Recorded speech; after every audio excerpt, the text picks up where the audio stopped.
কাজটি শুরু করা যেতে পারে, the work can be started. তারপর বইটি বিক্রি করা যেতে পারে, the book can be sold. চিঠিটি লেখা যেতে পারে, the letter can be written. আপেলটা খাওয়া যেতে পারে, the apple can be eaten. কলমটা পাওয়া যেতে পারে, the pen can be found. এটা প্রদর্শন করা যেতে পারে, ইট ক্যান বি এক্সিবিট। আরও কিছু বাক্য আছে এবং আমি ভিডিও লাস্টে দেখিয়ে দেব যে আপনারা কীভাবে এই বাক্যগুলো স্পোকেন ইংলিশে তৈরি করবেন। দেখতে হলে বা জানতে হলে সম্পূর্ণ ভিডিওটি দেখতে হবে। তো এখন এই বাক্যগুলো কিভাবে গঠন হলো, যেমন আমি আবার বলছি যে কাজটি শুরু করা যেতে পারে, বইটি বিক্রি করা যেতে পারে, তারপর চিঠিটি লেখা যেতে পারে, আপেলটি খাওয়া যেতে পারে। এই ধরনের বাক্য যদি থাকে, ঠিক আছে, বাংলা বাক্যে ওই ধরনের বাক্যগুলোকে আমাদের স্পোকেন ইংলিশে করতে হলে যে অবশ্যই এই স্ট্রাকচারটি ফলো রাখতে হবে। ঠিক আছে, এই স্ট্রাকচারটি হচ্ছে সাবজেক্ট, প্রথমে বসাতে হবে সাবজেক্ট, তারপর হচ্ছে ক্যান বি, তারপর মূল ভার্বের পাস্ট পার্টিসিপল ফর্ম, তারপর হচ্ছে অবজেক্ট। এখন যদি বলি কাজটি শুরু করা যেতে পারে, তাহলে প্রথমে আমরা সাবজেক্ট বসাবো। সাবজেক্ট হচ্ছে এখানে কাজটি, আমরা বসালাম দ্য ওয়ার্ক।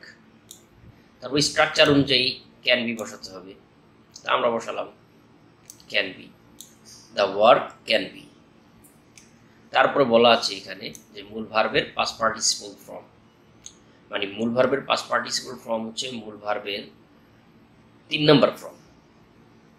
তাহলে আমরা এখানে দেখেন যে কাজটি শুরু করা যেতে পারে। তো এখানে মূল ভার্ব হচ্ছে শুরু করা, তো শুরু করা ইংরেজি হচ্ছে স্টার্ট। তো এটার হচ্ছে 3 নম্বর ফর্ম স্টার্টেড। ঠিক আছে, তাহলে কাজটি শুরু করা যেতে পারে, the work can be started. হয়ে গেল বাক্যটি। তারপরে আবার যে এখানে বলা আছে যে অবজেক্ট।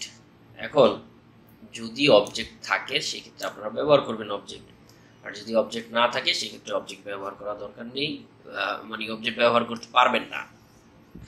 অবজেক্ট বা এক্সটেনশন যদি থাকে আপনি ব্যবহার করতে পারবেন, সমস্যা নেই।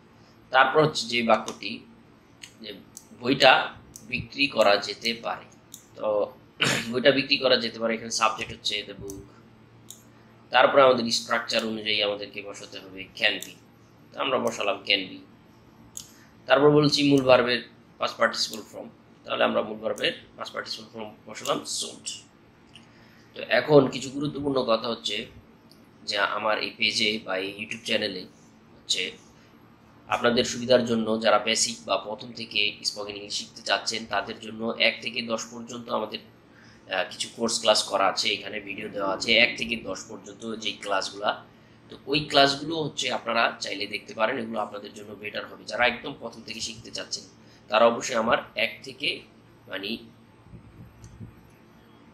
মানে ইংরেজিতে কথা বলার কোর্স ক্লাস, এটা হচ্ছে আমি যে ভিডিওটা দিয়েছি এটা হচ্ছে 18 নম্বর ক্লাস।